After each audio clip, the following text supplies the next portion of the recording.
This activity was created for students who are working on sequence and retell skills. Sequencing is putting pictures in order, and I usually start with 3 pictures and then I'll bump it up to 4 and then 5. And retell is where the student is expressing a sentence in order to retell the story. For this activity, I recommend using the sequencing language board. And it's a really good way to get kids to be able to use transition words and be able to express an entire sentence. So you could say, first, the boy is drinking juice. Next, the boy is spilling his juice. Finally, the boy is cleaning up his juice. So it's just a really good way of presenting a systematic sentence starter for the students. So even if your student is nonverbal or minimally verbal, so nonverbal means doesn't say anything, minimally verbal means they say some words but they're not very efficient or useful. So for students like that, I would do this first level that I'm about to explain to you with sequencing.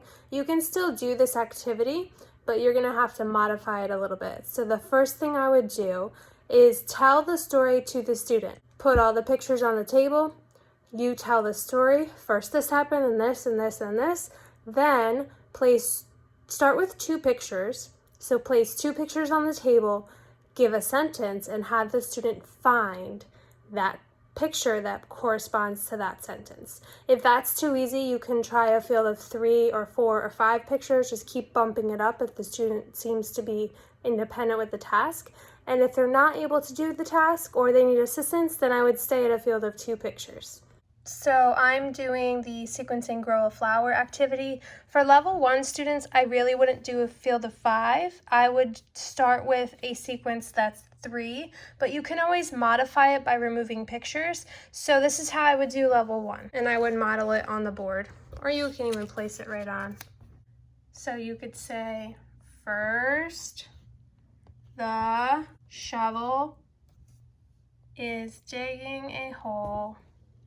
Next, the seeds are going in the ground. Then the watering can is watering the flowers. After, the flower is growing. Finally, the flower is blooming. So after you model the sentence, the next thing I would do is give the student 2 pictures and you're going to say one of the sentences. And I would start with 2 that are very different from each other. I wouldn't do ones that are super similar if you're still teaching the skill. And have the student find the correct picture. We'll start with 2 pictures like this. These are 2 very different pictures, and you could say, give me or point to the shovel digging, or you can even simplify it and say point to digging, and it would be here, and then you would have the student place it on, and then you would do the next one. Just make sure they're different. Point to planting, or point to planting a seed in the ground. So you can use a word, point to planting seed, or point to planting seed in the ground. So you can use word, phrase, or sentence level. And then you keep going. Point to watering, or point to watering the flower, or point to watering the flower in the ground. Point to little flower, or point to growing. And then you could remove one of these, point to flower blooming, and then just put it back. So this would be how you would do level 1 of sequencing. For level 2, you're going to tell the student the story again, first, next, then, last, finally, and then you're going to have the student try to place the pictures in order. They're not going to say anything yet, they're just going to place the pictures in the correct order. So when your student's placing the pictures in the correct order, you could give them all of the pictures, but that might be a little bit hard for them. So what you could do is start with like the first and the last picture, which is what I normally do. And I'll say, okay, which one came first? This one, okay. which one came next, and then you do it until they're all up there.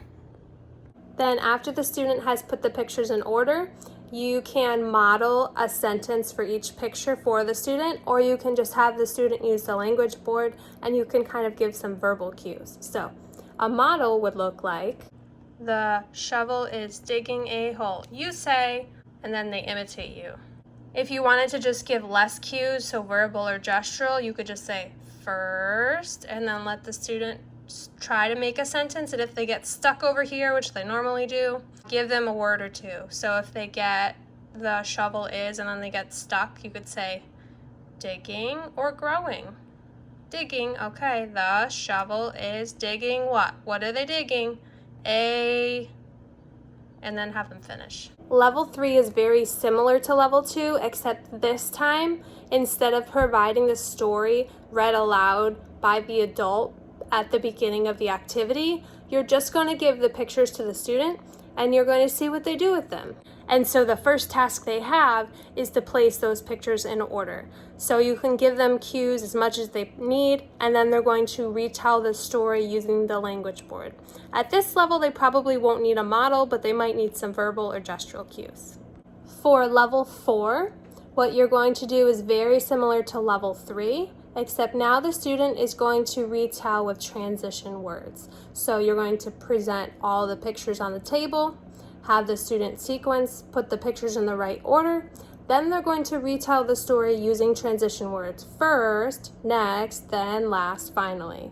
So this is just a simple way that you can progress this skill, and it works for a variety of students. If you're really finding that your student is struggling, you can just focus on the nouns in the pictures, or you can just focus on having the student request glue stick, or you can work on the word on, put on, so you can tell the student the story and then you can just have them follow a simple direction. Put on, what do you need? I need scissors. What else do you need? I need a glue stick. So you can work on very basic skills, and afterwards they can color. You can have them request some crayons. So there's a lot of other skills you can work on while you're working on the sequencing activity as well. If you're looking for apps for sequencing, one of my favorites is Speech with Milo. And put the cards in order. Milo and Melvin are playing baseball.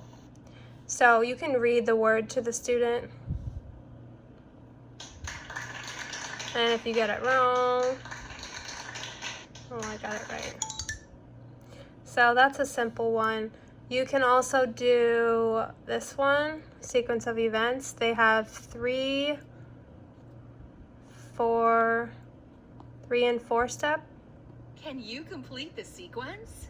So you can have, Jake is eating his breakfast. This one gives you the sentence. So you can touch, Jake gets out of bed. And they can either imitate or they can use the language board after they put the sequence together. So that's a great one. My other favorite is eye sequences. Sometimes it starts in Spanish, so you're going to have to change the language to English. Inflates a balloon. So this one doesn't correct you until the end, which is what I like.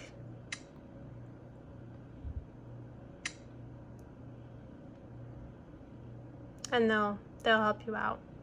But there's no language on this one. So you're just going to have the students say each one. I hope that was helpful teaching you the progressions of how to teach sequencing and retelling. And let me know if you have any questions. You can message me on Parent Square, leave a comment in my Google Classroom, or you can comment on this video down below. Have fun!